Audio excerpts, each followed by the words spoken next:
Absolute healing की ये series में अब बात हो रही है शारीरिक बीमारी के बारे में।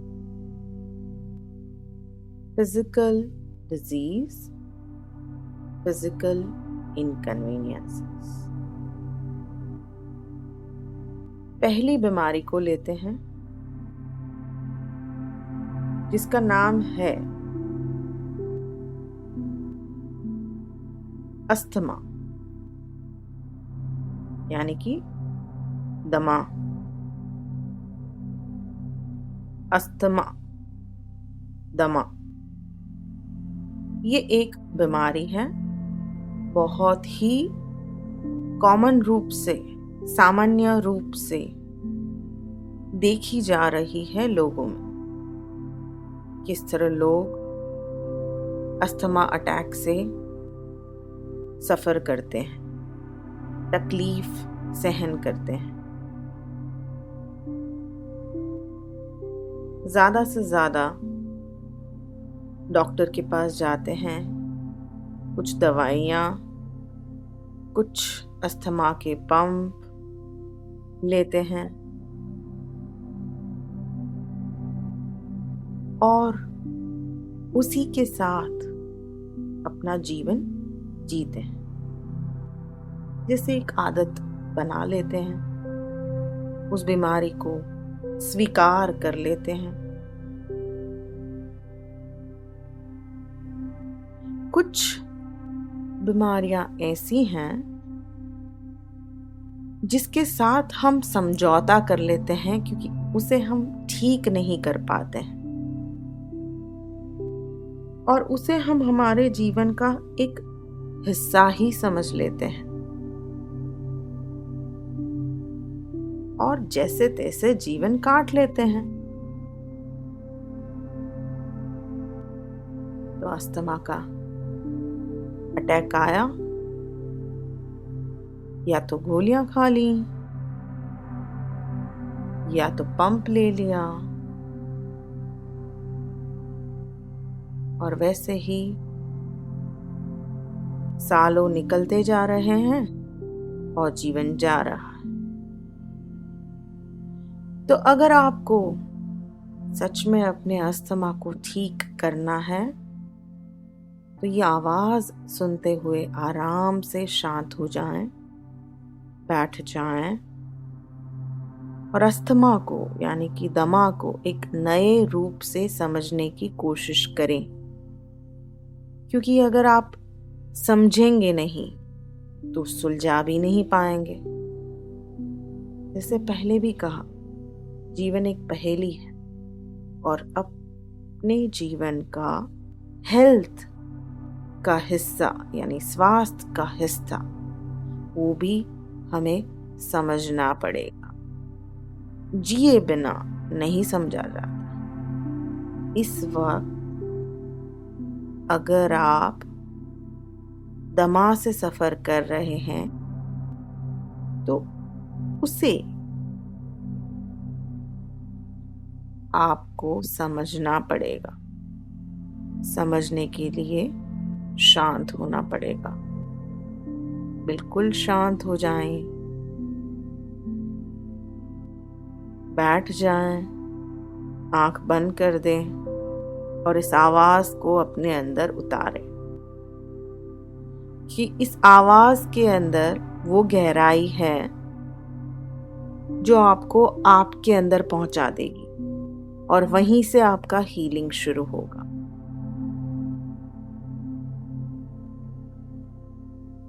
पूर्ण हीलिंग आपने सब करके देख लिया है, फिर भी अभी तक दमा ठीक नहीं हुआ है और इसीलिए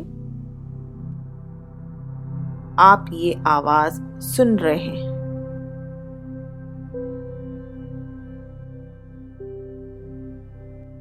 तो आइए अस्थमा को समझते हैं। समझने के बाद उसको सुलझाने का तरीका अपने आप मिल जाएगा।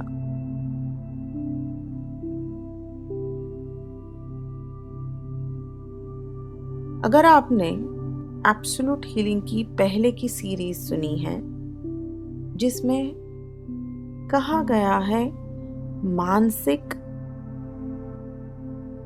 और भावात्मक सुविधा असुविधा के बारे में, सुविधा असुविधा के बारे में गहराई में समझाया गया है। तो पहले हमें शुरू करना है अस्थमा को समझना, और अस्थमा को समझने के लिए हमें शांति से अब शुरुआत करनी होगी। कन्वीनियंस इनकन्वीनियंस को समझने के लिए। तो एब्सोल्यूट हीलिंग की सीरीज में पार्ट 3 से लेके पार्ट 6, पार्ट 3 टू पार्ट 6 अगर आप देखेंगे तो वो गहराई में आपको कन्वीनियंस और इनकन्वीनियंस के बारे में लेके जाएंगे और आपकी एक समझ को डेवलप करेंगे।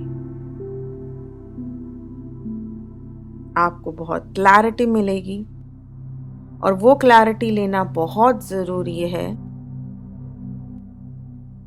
उसी क्लैरिटी से हम आगे अस्थमा को, दमा को समझ पाएंगे। तो इस वक्त आप इस भाग को आप सुन रहे हैं इस अस्थमा के बारे में, वो इस वक्त आप जारी रखें, कंटिन्यू करें। इसके बाद अस्थमा की पूरी ट्रीटमेंट अगर करनी है तो आपको इस भाग को कंप्लीट करने के बाद अब शुरू करना है एब्सोल्यूट हीलिंग का पार्ट 3 to 6 डेली 1 पार्ट सुनना। यानी 4 दिन तक, अगले 4 दिन तक आप एब्सोल्यूट हीलिंग का कन्वीनियंस इनकन्वीनियंस वाले पार्ट्स सुनेंगे। यानी कि अगर आपको कल से अस्थमा की ट्रीटमेंट शुरू करनी है, एब्सोल्यूट हीलिंग के द्वारा शुरू करनी है, तो आज आपने ये पार्ट, ये आवाज, पूरी ऑडियो 2 बार सुननी है। कल एब्सोल्यूट हीलिंग का पार्ट 3 सुनना है, दिन में 2 बार शांति से बैठ के, आंखें बंद करके, शरीर को बिल्कुल हिलाए बिना। उसके बाद अगले और 3 दिन पार्ट 4, 5, 6 यानी कि कल से लेके 4 दिन तक कन्वीनियंस इनकन्वीनियंस सुनेंगे, दिन में 2 बार, जिससे आपको सुविधा असुविधा के बारे में पता चलेगा। ये अस्थमा की ट्रीटमेंट का पहले 4 दिन का होमवर्क है। यानी कि आपको आपके ऊपर काम करना है।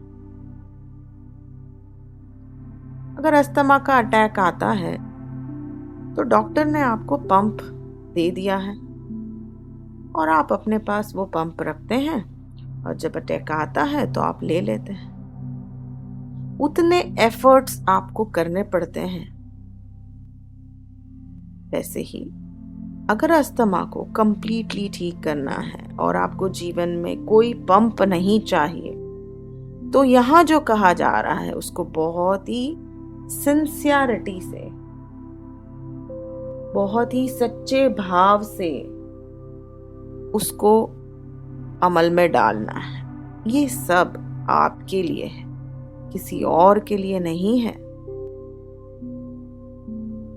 हमेशा समझना है, एब्सोल्यूट हीलिंग तभी पॉसिबल है जब आपको आपके लिए प्यार हो, आपको आपके लिए रिस्पेक्ट हो, आप सच में ठीक होना चाहते हो। दुनिया में सबसे ज्यादा इम्पोर्टेंट इंसान आपके लिए आप हो, तब ही एब्सोल्यूट हीलिंग पॉसिबल है। इसीलिए एब्सोल्यूट हीलिंग करने के लिए आप समझिए कि आपको अपने आप को बहुत ही इम्पोर्टेंस देनी है।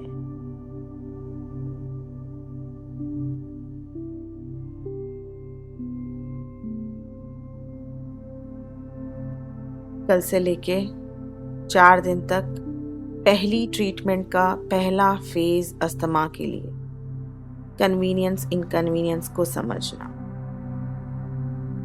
अब थोड़ा सा जैसे बात कर रहे थे, आगे बात करते हैं अस्थमा के बारे में।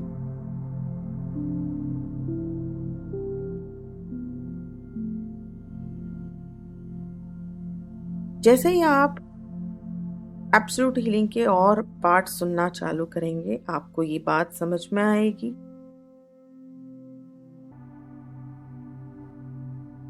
कि शारीरिक बीमारियां भी मानसिक असुविधाओं से ही आती हैं।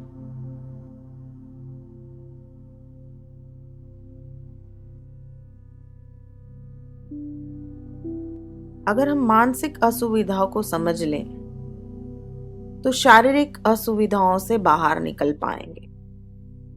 Simple formula of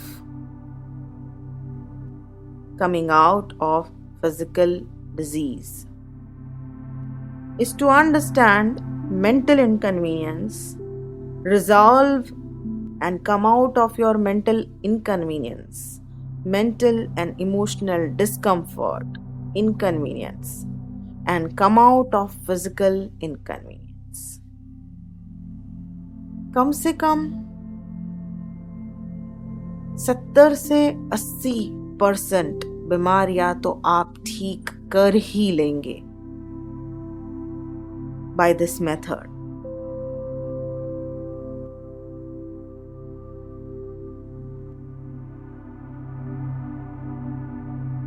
By which method? By this method of resolving your discomfort, mental and emotional discomfort within yourself and getting healed physically.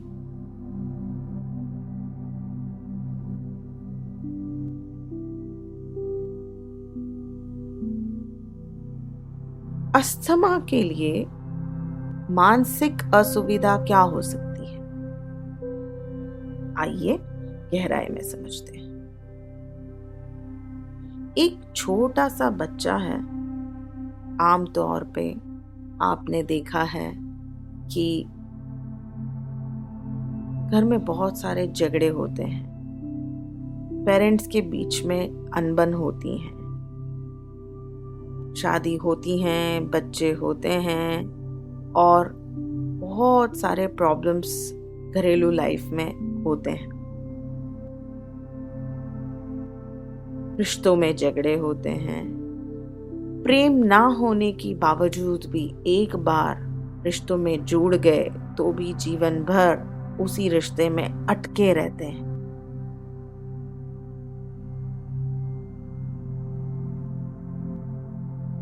और ऐसे वातावरण में अगर कोई बच्चा जन्म लेता है और वो ऐसा वातावरण में बड़ा हो रहा है अपनी छोटी सी आयु में, जहां पे उसको ऐसा महसूस होता है कि वो सांस नहीं ले सकता, ऐसा वो महसूस करता है, यानी कि ऑक्सीजन तो अवेलेबल है, सांस तो ले ही रहा है, लेकिन ऐसा महसूस कर रहा है कि उसे जो वातावरण है वो सफोकेटिंग फीलिंग देता है।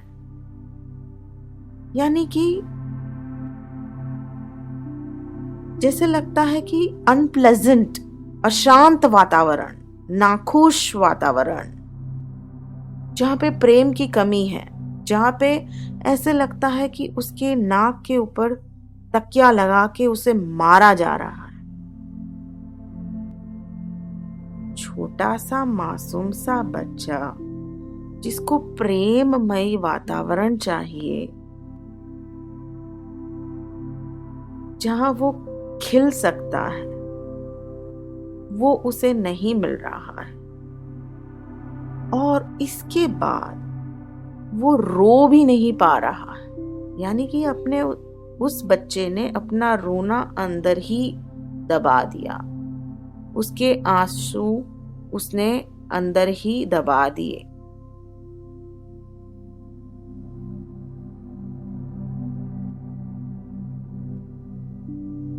वो जो महसूस कर रहा था, चाहे वो माँ बाप के झगड़े हो, चाहे माँ बाप के अलग हो जाना हो, चाहे दूसरे फैमिली मेंबर के झगड़े हों, पर ऐसी परिस्थितियां उसने बचपन में देखी हैं जहां पे उसने बहुत अशांति को महसूस किया है, जहां पे उसने प्रेममय वातावरण नहीं पाया है।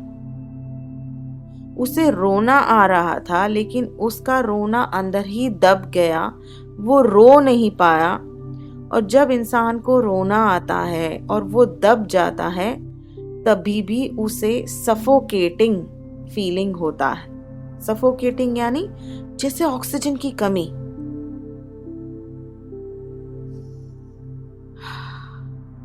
सांस लेना बहुत जरूरी है।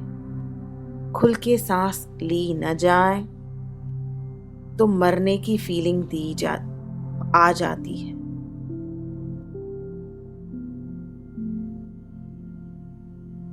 और इसीलिए दमा हो जाता है। घुटन महसूस हो जाती है। आपका नाक दबा दिया जाए, ऑक्सीजन बंद कर दिया जाए, तो आप कैसा महसूस करोगे? घुटन महसूस करोगे। ये घुटन महसूस करना ही अस्थमा है। ध्यान से सुनिए, घुटन महसूस करना ही अस्थमा है। ऑक्सीजन ले रहे हैं, लेकिन ऐसा महसूस करना कि अभी मर जाएंगे, महसूस करना मानसिक रूप से और भावात्मक रूप से, ये असुविधा को महसूस करना, उसने ही शारीरिक असुविधा का रूप लिया है, जिसको आप दमा कहते हैं, अस्थमा कहते हैं, जिसको मेडिकल साइंस कहता है कि नाक के अंदर से एयर फ्लो ठीक से हो नहीं पा रहा है, नाक की नलियां ब्लॉक्ड हैं। लेकिन सोचे कि वो भावात्मक रूप से, इसीलिए जो कुछ भी भावात्मक परिवर्तन हमारे अंदर होता है, यानी कि सुविधा और असुविधा के परिवर्तन, उससे हमारे शरीर के आवरण बनते हैं, वैसा ही हमारा शरीर बनता है। इसीलिए शारीरिक बीमारियों को समझने के लिए हमारे भावात्मक आवरण को समझना बहुत जरूरी है कि हमने कैसे कैसे भावात्मक आवरण बना लिए हैं हमारे अंदर, जिसने वैसा ही शरीर बना लिया है। तो अगर अस्थमा हुआ है, दमा हुआ है और नाक से एयर फ्लो ठीक से नहीं हुआ है, तो ये समझना है कि हमारा भावात्मक आवरण कैसा है। तो अभी अच्छे से समझाया कि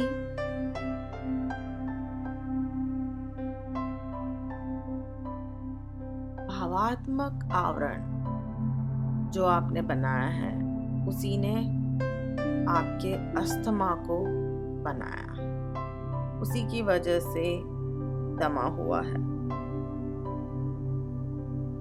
भावात्मक असुविधा से ही शारीरिक असुविधा हुई है। तो अगर आप भावात्मक आवरण, भावात्मक असुविधा को बदल देंगे तो अस्थमा भी चला जाएगा।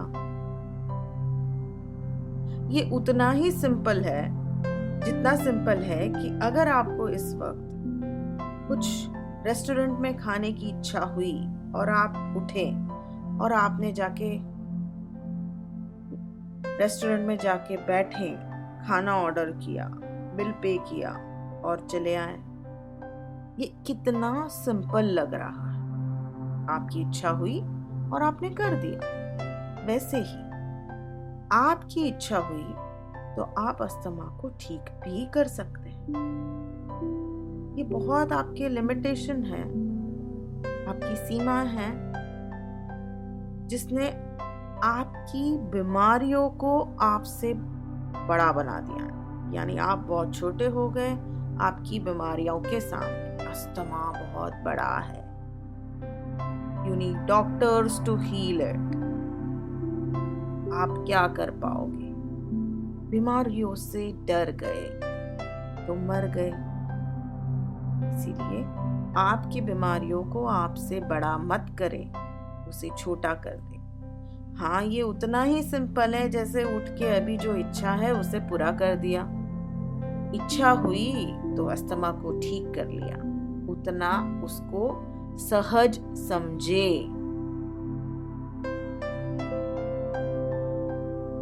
तो शांति से समझे कि आपने अपने जीवन में ऐसा कोई समय बिताया है बचपन में या अडल्ट लाइफ में, लेकिन वो समय बहुत डिफिकल्ट रहा, जहां पे आपको ये महसूस हुआ कि आप सांस नहीं ले सकते। ऐसे लोग, ऐसी स्थितियां थी जहां पे आपको घुटन महसूस होने लगी, आपको रोना आ रहा था लेकिन वो अंदर दब गया और उसने आज ये रूप लिया है अस्थमा का।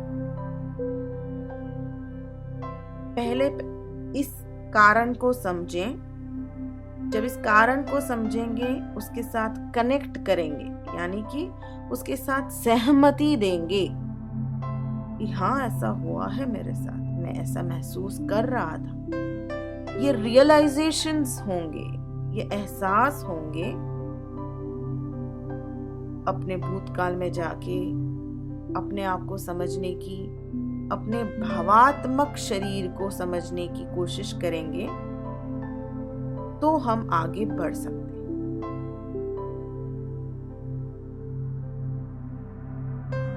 पहला स्टेप था इस ऑडियो को सुनना कंप्लीटली, कम से कम 2 बार शांति से, जिसमें अगर बहुत सिंसियरिटी से और सहज भाव से आपको अपना इलाज करना है तो कल से कन्वीनियंस इनकन्वीनियंस के पार्ट सुनना। पार्ट 3 से 6 पहले ही बताया है। इस कारण को समझना, अपने अंदर उतारना। तो आइए अब समझते हैं कि ये कारण अगर है अस्थमा का तो उसका इलाज हम कैसे करेंगे, जो ऑलरेडी शुरू करवा दिया गया। असुविधा और सुविधा के पाठ सुनना चालू करना।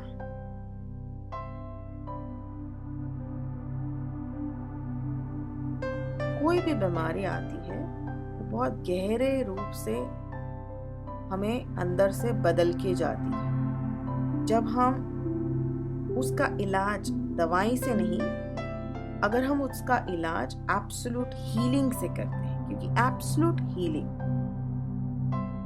एक स्वभाव परिवर्तन भी है। जब हम हमारा स्वभाव परिवर्तन करते हैं तो हमारा एब्सोल्यूट हीलिंग होता है। अभी अभी कहा आपको, भावात्मक शरीर को बदलना यानी आपके भाव को बदलना, यानी आपके स्वभाव को बदलना। जब आप आपके स्वभाव को बदल दोगे तो आपका शारीरिक शरीर भी थोड़ा बदल जाएगा, बीमारियां चली जाएंगी। तो आइए अस्थमा को ठीक करने के लिए किस तरह आपका स्वभाव बदलना है वो देखते हैं।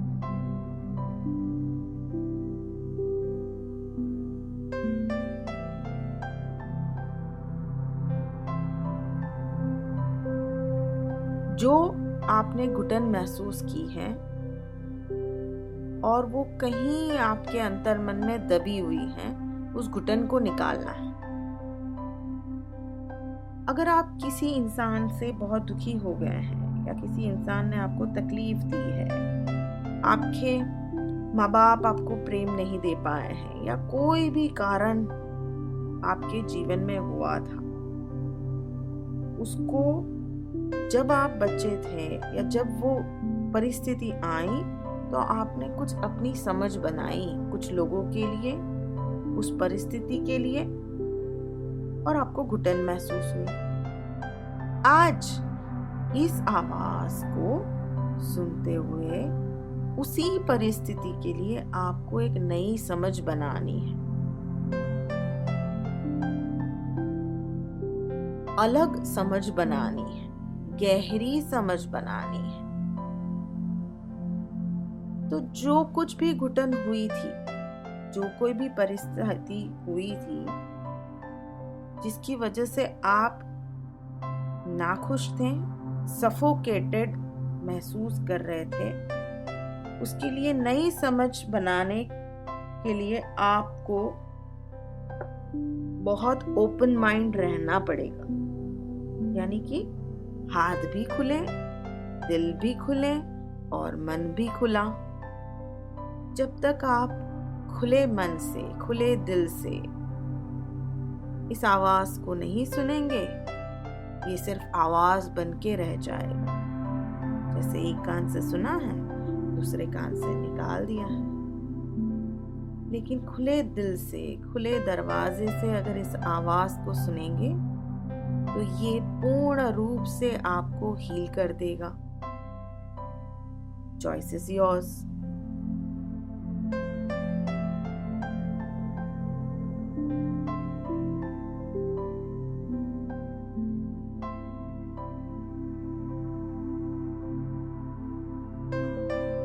अब आपको अपने आप को कहना है कि जो हुआ वो मेरे हाथ में नहीं था, जो महसूस किया वो मेरे हाथ में नहीं था, लेकिन अब जीवन की ये दौर मैं अपने हाथ में लेना चाह रहा हूं। I choose to be free from past। मैं अपने आप को भूतकाल से मुक्त करता हूं। मैं अपने आप को भूतकाल से मुक्त करता हूं। मैं अपने आप को भूतकाल से मुक्त करती हूँ। I choose to be free from past। ये जब आप सुनते हैं तो आप क्या महसूस करते हैं? सुविधा,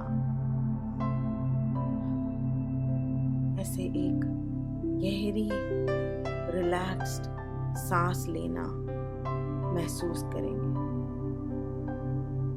जहां पे जैसे आपकी सांस रुक गई है और अब अच्छे से सांस आने लगी।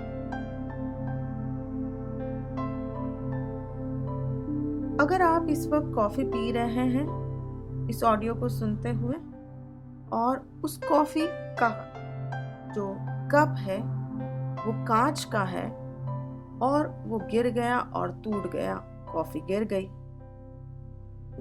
अगले ही पल आप एक ही काम करेंगे कि उस कांच को उठा के फेंक देंगे, कॉफी का सफाई कर लेंगे और नई कॉफी बनाएंगे और पीना चालू करेंगे।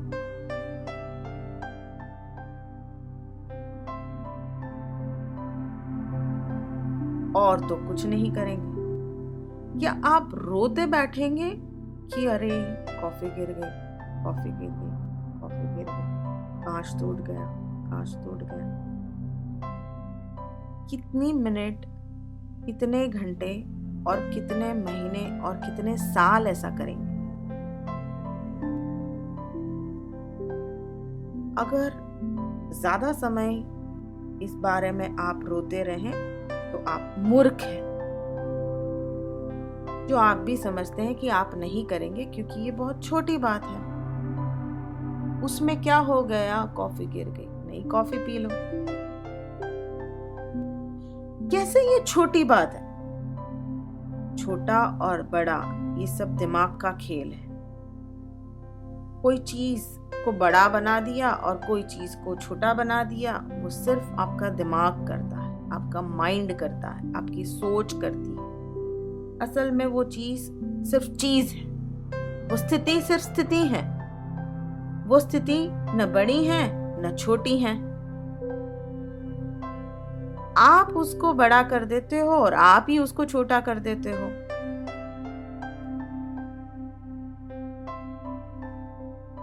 तो अगर कॉफी गिरना, ग्लास टूटना, कप टूटना आपके लिए छोटी बात समझ में आती है, तो क्यों जीवन की कोई भी परिस्थिति को आप अपने से छोटा नहीं कर सकते?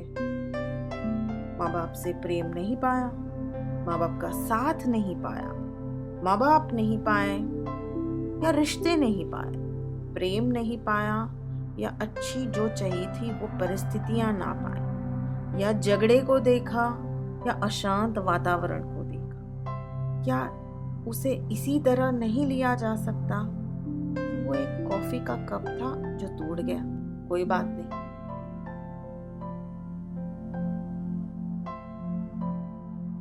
फिर से एक ही बात कहेंगे, जीवन बहुत गहरा है। आपसे बढ़कर जीवन में कुछ नहीं, आपके जीवन से बढ़कर कुछ भी नहीं, न कोई लोग न कोई परिस्थिति। इसीलिए जब ये बात समझ में आती है कि मुझसे बढ़कर कुछ नहीं है, लेट गो अप्रोच आता है। लेट गो यानी छोड़ देने का अप्रोच, यानी कि इट इज ओके, जाने दीजिए, छोड़ दीजिए।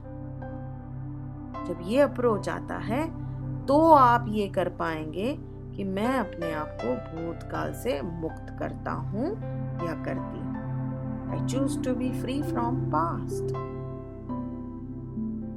I choose to live in now. यानी कि मैं वर्तमान काल में जीना चाह रहा हूं। मैं वर्तमान काल में जीना चाह रही हूं। ये सुनते ही कितना रिलैक्सेशन लगता है, आराम लगता है।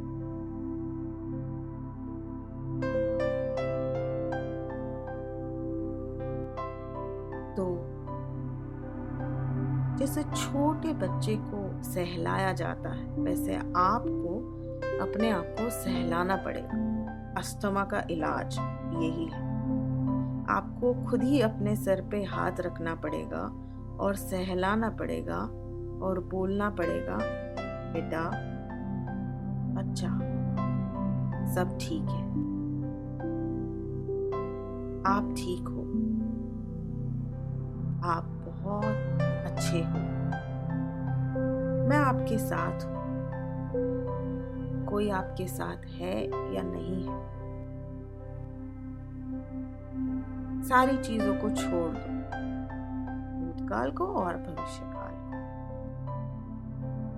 मैं आपसे प्रेम करता हूं। एक माँ और एक बाप जैसे अपने बच्चे को प्रेम करते हैं, वैसे आपको अपने आप को सहलाना है, दिन ब दिन, महीनों, हमेशा। दिन ब दिन और महीनों अपने आप को सहलाते जाएंगे तो अस्थमा चला जाएगा, और हमेशा सहलाते जाएंगे जीवन भर तो कभी कोई बीमारी नहीं आएगी। तो पहला बात था सुविधा और असुविधा का। दूसरा स्टेप था अस्थमा को ठीक करने के लिए अस्थमा का कारण समझना। Feeling suffocated in life sometimes in the past where you were not able to breathe, उस कारण को समझना। स्टेप 2। स्टेप 3, जैसे माँ बाप सहलाते हैं वैसे अपने आप को सहलाना और कहना मैं अपने आप को पास से मुक्त करता हूँ और करती हूँ। मैं अपने आप को पास्ट से मुक्त करता हूँ और मुक्त करती हूँ और वर्तमान में जीना शुरू करना।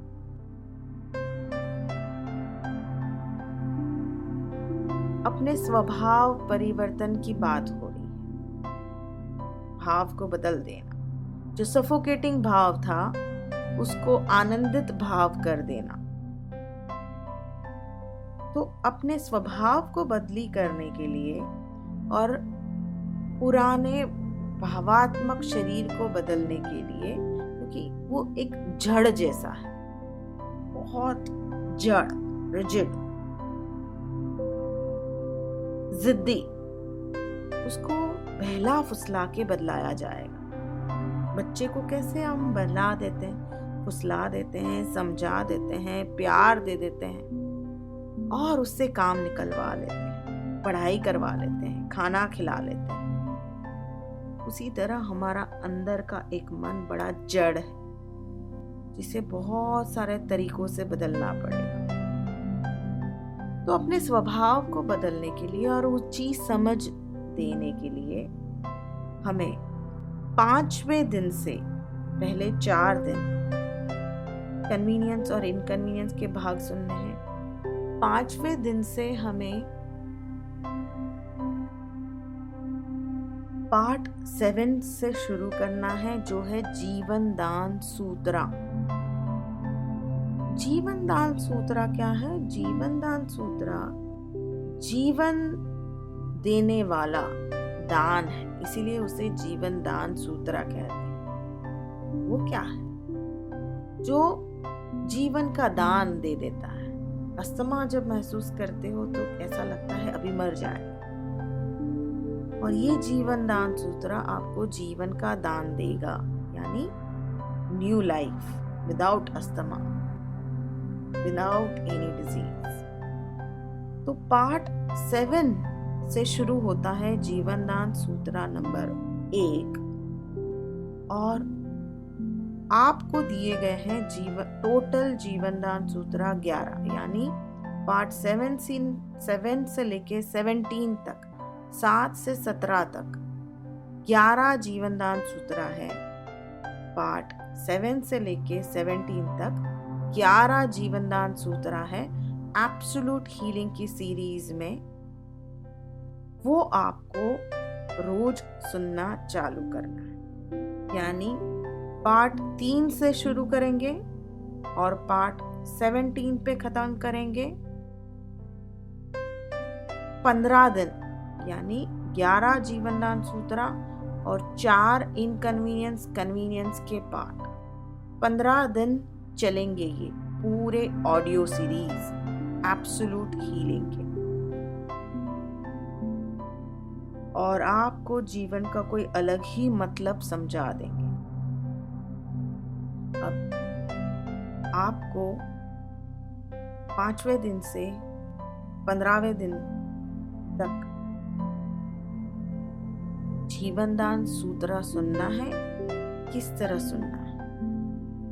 दिन में कम से कम 2 बार, और अगर इच्छा हुई तो 3 बार आपको जीवन दान सूत्रा सुनना है। किस तरह सुनना है? बहुत अच्छे से, हमेशा नाह धोकर, पूर्ण रूप से साफ होकर, अच्छे मन से, शांति से, उसके लिए पूरा समय निकाल कर जैसे आप अस्थमा की ट्रीटमेंट लेने जा रहे हैं कोई हॉस्पिटल में, तो आपको समय निकालना पड़ेगा। आप खड़े खड़े नहीं कह सकते हैं कि भाई अस्थमा की ट्रीटमेंट करो, मेरे पास टाइम नहीं है। अगर कोई हॉस्पिटल में या कोई सेंटर पे आप जा रहे हैं तो आप उसके लिए समय निकालते हैं, डॉक्टर से मिलने के लिए अपॉइंटमेंट लेते हैं, वेट करते हैं डॉक्टर को मिलने के लिए 1 घंटा 2 घंटा लाइन में खड़े रहते हैं। आपका टाइम आने के बाद डॉक्टर को मिलते हैं, फिर वो जो कहते हैं आप उसकी बात सुनते हैं। So you remove time for that. You be patient enough and you follow and do everything whatever your doctor tells you. And still you continue be with asthma and live with asthma. पर यहाँ पे अगर आप जो कहा जा रहा है वो आप करेंगे तो शायद हम गारंटी शब्द तो नहीं बोलेंगे, लेकिन आपको इतना विश्वास दिलाते हैं कि अस्थमा निकल जाएगा। इतना विश्वास रखें और जो कहा जा रहा है उसे शांति से अमल में डालें। तो पार्ट 7 से लेके 17 तक आपको रोज सुनना है 11 जीवनदान सूत्र। नहा धोकर बैठ जाना है, 1-2 घंटे का समय आराम से लेना है। एक पार्ट शांति से एक जगह पे बैठना है, कोई शरीर का हलन चलन नहीं, मूवमेंट नहीं, स्थिरता से स्टिलनेस में बैठना है या फिर लेट जाना है। कंफर्टेबल पोजीशन होनी चाहिए जहां पे बिल्कुल हिलना डुलना ना हो। ध्यान पूरा आवाज पे, सांस पे, और उसको सुनना है और उसको अंदर उतारना। सुनने के बाद आपको 10-15 मिनट सो जाना है और फिर उठना है और अपने काम पे लगना है। तो अस्थमा की ट्रीटमेंट में आपको दिया गया है, कल से आपको शुरू करना है। पार्ट 3 से लेके पार्ट 17 तक दिन में 2 या 3 बार स्टिलनेस में सुनना, समझना, अपना स्वभाव परिवर्तन करना। 15 दिन चलेंगे। इसी 15 दिन में आपको अगला काम करना है अस्थमा की ट्रीटमेंट में, सांस की क्रिया करना। यानी कि डीप सांस लेना और अच्छे से उसको धीरे से छोड़ना। कम से कम दिन में 2 बार 40 से 50 सांस लेनी है और वो अपने पेट से लेनी है। Deep breathing exercise, deep and slow.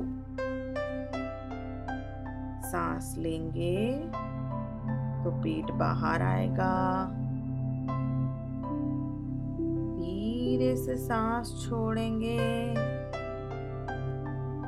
पेट खींच के अंदर जाएगा। शांति से बैठ गए, आंखें बंद की, 30, 40 या 50 सांस गहरी ली। Stomach in, stomach out, stomach in, stomach out.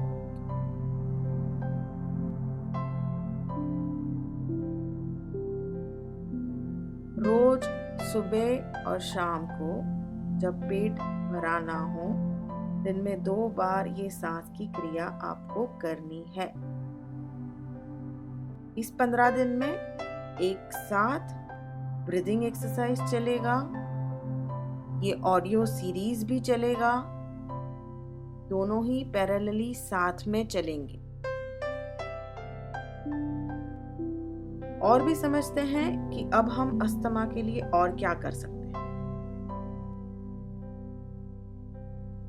Asthma को यानी कि दमा को ठीक करने के लिए, वो भी पूर्ण रूप से ठीक करने के लिए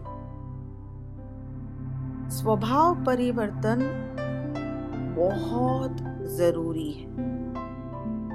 पार्ट 3 से लेके पार्ट 17 तक आपको पूरा मदद करेगा अपने स्वभाव को परिवर्तन करने के लिए।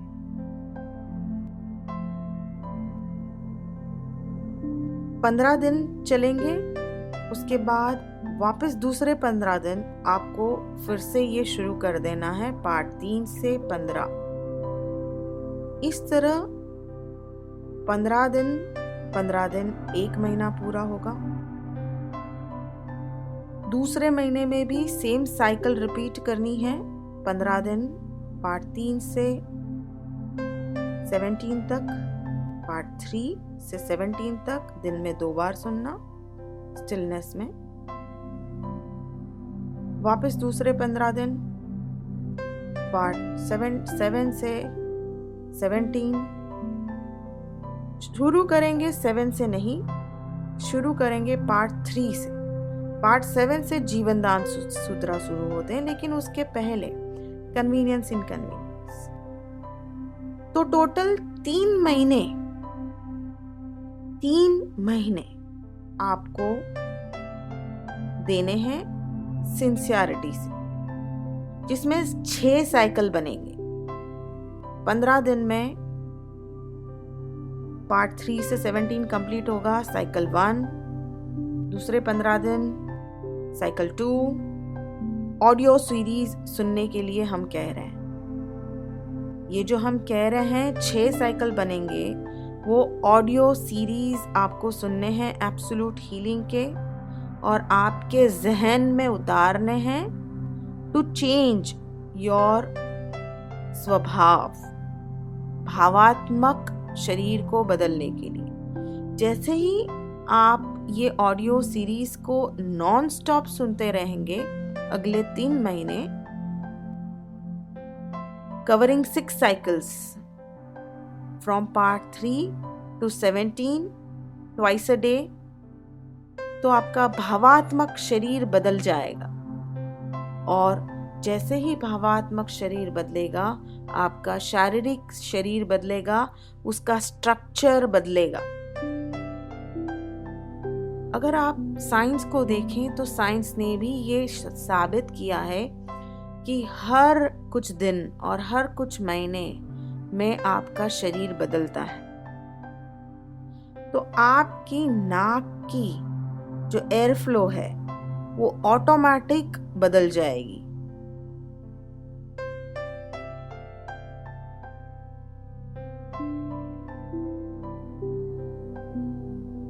आपके लंग्स जो है वो बराबर ब्रीथ करना चालू करेंगे। विश्वास रखें, 3 महीना दे, पूरे जीवन आपने अस्थमा को सहन किया है, बिना कोई दवाई, बिना कोई डॉक्टर, सिर्फ आंतरिक परिवर्तन से अपने आप को बदल के अस्थमा ठीक करना बहुत चैलेंजिंग टास्क है। और जब आप ठीक कर लेंगे तो आपको कितना अपने ऊपर कॉन्फिडेंस आएगा कि मैं कोई भी जीवन की बीमारियां अपने आप ठीक कर सकता हूं या कर सकती हूं। As a challenge, as life का बहुत बड़ा टास्क इस रूप से लें जैसे कोई ऑफिस का प्रोजेक्ट ले रहे हैं सिंसियरिटी से, जिससे आपको बहुत पैसे मिलने वाले हैं। उसी रूप से सिंसियरिटी से इम्पोर्टेंट समझ के 3 महीना 6 cycles of audio series listening from part 3 to 17 continue रखें नॉन स्टॉप।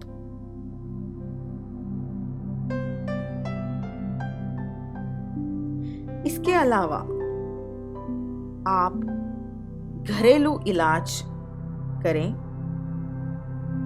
बिल्कुल घरेलू इलाज, बहुत सिंपल है। एक प्लेट में शहद को रखें, उस शहद को अपने नाक के पास लेके आएं और सांस लें। उस शहद की स्मेल को इनहेल करें। एक प्लेट में शहद लें, उसको नाक के पास लेके आएं और इनहेल करें डेली बेस पे ये 3 महीना। ये मदद करेगा सांस को सहज रूप से लेने के लिए। ये मदद करेगा सांस को सहज रूप से लेने के लिए।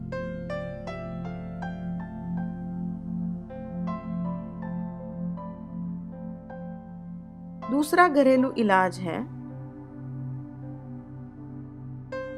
कि 2 चम्मच फेनुग्रीक सीड्स यानी मेथी के दाने ले लें, 1 लीटर पानी में मिक्स कर लें, उबाल लें, छान लें। उसमें अदरक का पेस्ट मिक्स कर दें,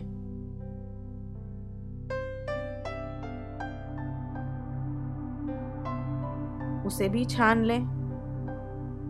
1 चम्मच शहद डाल दें, ठीक से मिक्स करें।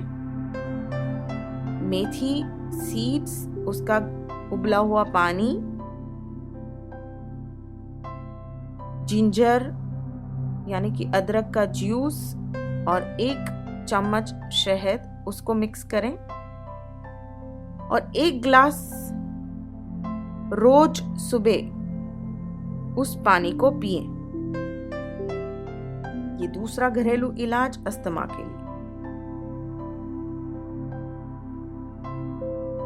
तीसरा घरेलू इलाज, 2 चम्मच आंवला पाउडर ले लें। आंवला पाउडर तो समझते ही हैं आप। उसको क्रश कर लें।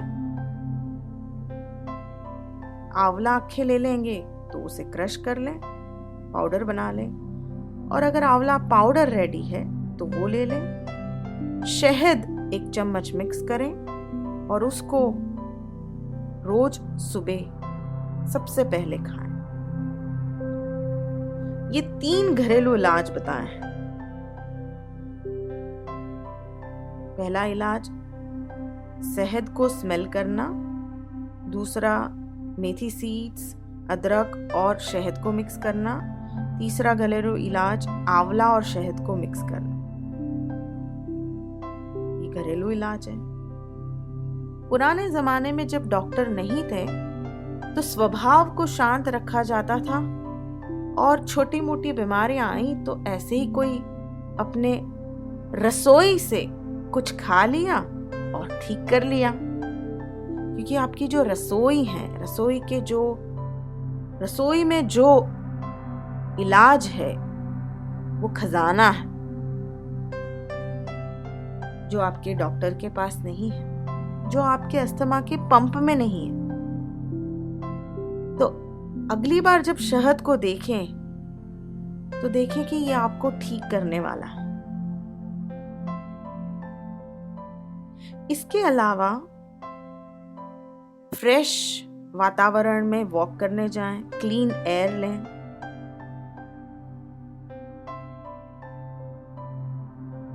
अगर आपको किसी से एलर्जी है तो उसके से दूर रहें, थोड़ा प्रिकॉशंस लें। नाक को थोड़ा कवर रखें। ये अगले 3 महीने जब आप अपने आप को संभाल रहे हैं तो छोटे मोटे प्रिकॉशंस अगर आपको लेने हैं तो ले सकते हैं।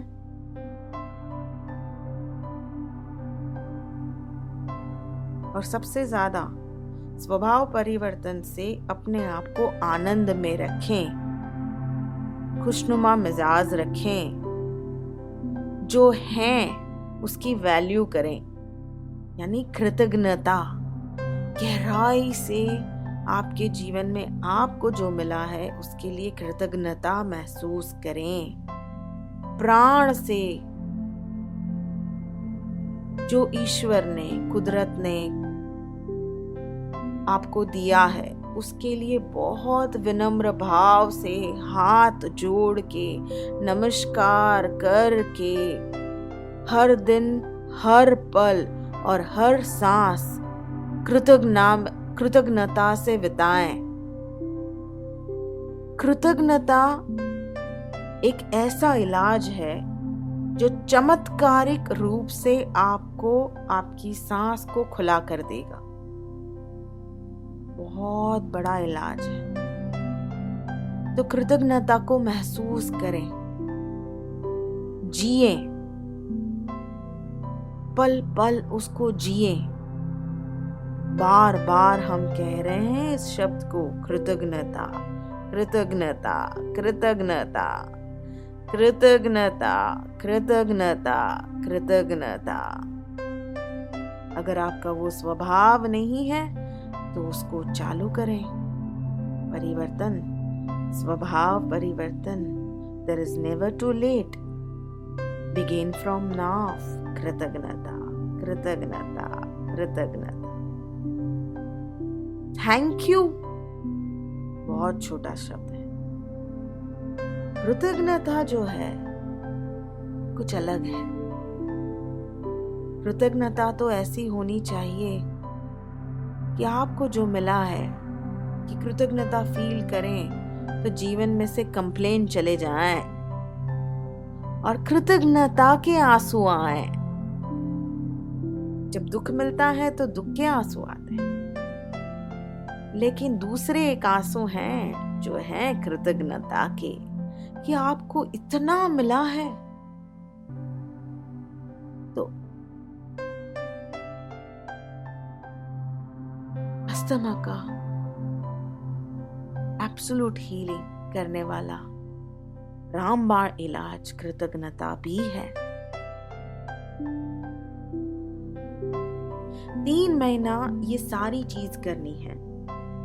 फिर से एक बार कह देते हैं अस्थमा की ट्रीटमेंट कैसे करनी है।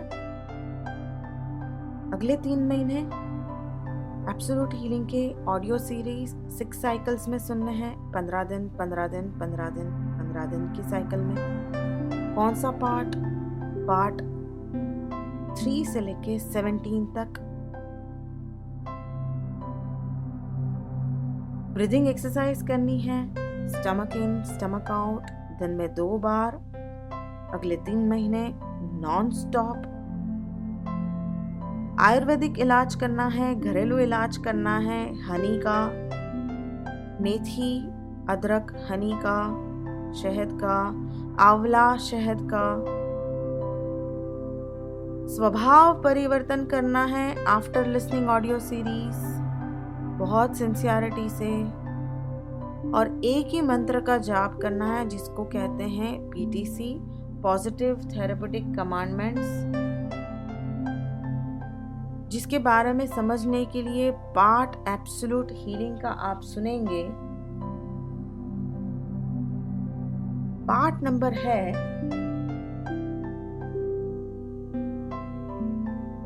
19।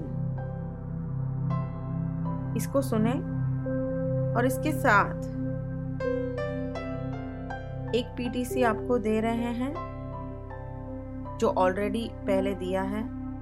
PTC का मतलब है पॉजिटिव थेरेप्यूटिक कमांडमेंट्स। पार्ट 19 आपको गहराई में उसके बारे में समझाएगा।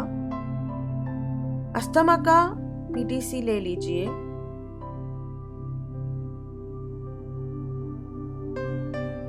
मैं अपनी लाइफ का चार्ज ले रहा हूं, ले रही हूं। मैं अपनी लाइफ को अपने हाथ में ले रहा हूं, ले रही हूं।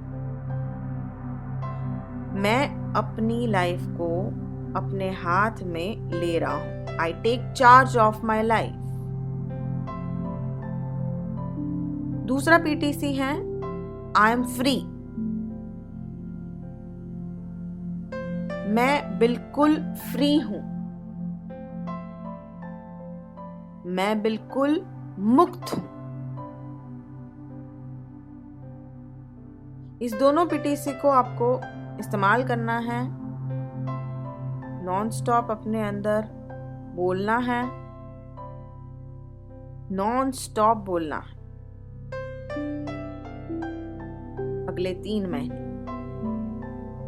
जिसके बारे में पार्ट 19 में गहराई में बताया है।